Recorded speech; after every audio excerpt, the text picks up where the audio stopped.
The original EOS R, Canon's first mirrorless full-frame body.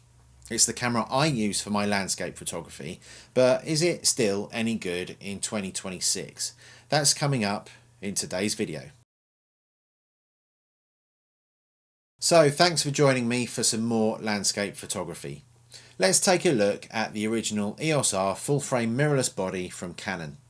It came to the market in 2018, so it's getting on for being an 8-year-old camera this year in 2026. Now I still love mine, so let's take a look at why I'm still using it for my landscape photography. But before we do, let's quickly run through the downsides. 1. It has just one memory card slot.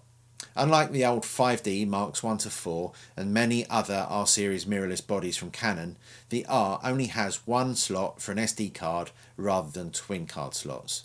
So you're putting all your trust into one memory card, so there's no facility to back up onto a second card as you shoot. Now for some photographers that's a huge negative. For me, sure, it's not ideal, but I can live with it. 2. There's no IBIS or in-body stabilisation. But up until the R5 and R6, no Canon bodies had IBIS anyway. It's more commonplace now with many mirrorless bodies, but it's a feature missing from the original. 3. The autofocus is relatively slow and shooting frame rate is slow too, so this is most definitely not a camera for shooting action. And 4. It has an awful multi-function bar at the back which is easily accidentally touched and can inadvertently change settings. Fortunately, you can completely disable it, which I have. It was potentially a great idea, but poorly executed. But for a landscape photographer, I think it's still a great mirrorless body. The dual pixel autofocus system is slow, sure, but it's accurate and gives sharp focus when used as a travel camera. The advantage of dual pixel AF is that focusing is done actually on the sensor, so that means the end of having to calibrate the lens to the body in the event of front or back focusing issues. These days we're now into the second generation of dual pixel AF, which is even more powerful. But for me, I manually focus for my landscape images, so speed of autofocus doesn't really come into the equation, as long as it's accurate. Which brings us on to focus peaking, which the EOS R does have.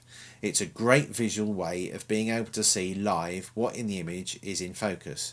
So for me, that meant that I could move on from using hyperfocal distance focusing to focus peaking, a far more useful, rapid and efficient way of determining aperture and focus point for my shots. I know this has been around for a while now, but as far as I'm aware, for Canon, it first appeared in the original EOS R. And I use it almost every time I shoot landscapes, and my focus and depth of field is always spot on. And I also love the touchscreen, my first camera which has it, exceptionally useful to navigate through the menus and settings for bracketing, cropping ratios, shooting styles, preview screens and histograms, especially when it's on the tripod. And I love that you can see all the same information through the EVF if it's too bright to pick out the finer details on the rear screen. My old 5D Mark III also had a top LCD display, something which I was pleased that Canon continued with the EOS R.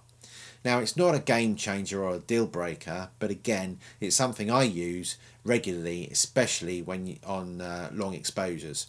It displays the time that the shutter is open, so when shooting for a number of minutes with a locking release cable, a glance at the top screen easily counts you up to your exposure time. Having said that, sadly there is no interval timer. So for bulb shooting you need to use a wired or wireless shutter release or use an intervalometer for multiple exposures. So what's the nearest equivalent new camera in 2026? Now I think the R8 is probably the nearest by comparison. It's not hugely movie centric, just like the original R, but many of the features are the same. One SD card slot, no IBIS and not really suitable for action. The R8 has a 24.2 megapixel sensor, so it's lower resolution than the R at 30.3 megapixels, and it's missing that top display. The R8 probably has superior low light performance at higher ISOs too, but I'm always shooting landscapes at 1 or 200 ISO anyway, so that's not really a factor for me. So for me personally, the R8 is its nearest new equivalent, but I think the original EOS R still has some features which makes it my choice in 2026 over any other camera that's out there new right now without having to spend thousands by going up to the R5 or R6 series. We all like shiny new cameras and gear, but at the end of the day, a camera is just a tool. And if it produces results you're happy with, then why upgrade just because it's been superseded by a newer model? Personally, I only see the need to upgrade when my camera becomes a limiting factor in allowing me to achieve the results I expect. That said, for me, the EOS R only really works for me for my landscape and travel photography. My weapon of choice for aviation photography is a whole different story, and we'll leave that one for another time. Let me know in the comments if you agree or disagree, and if you want to see the images I'm getting from my EOS R, check out my Instagram. Thanks for watching, see you on the next one, bye for now.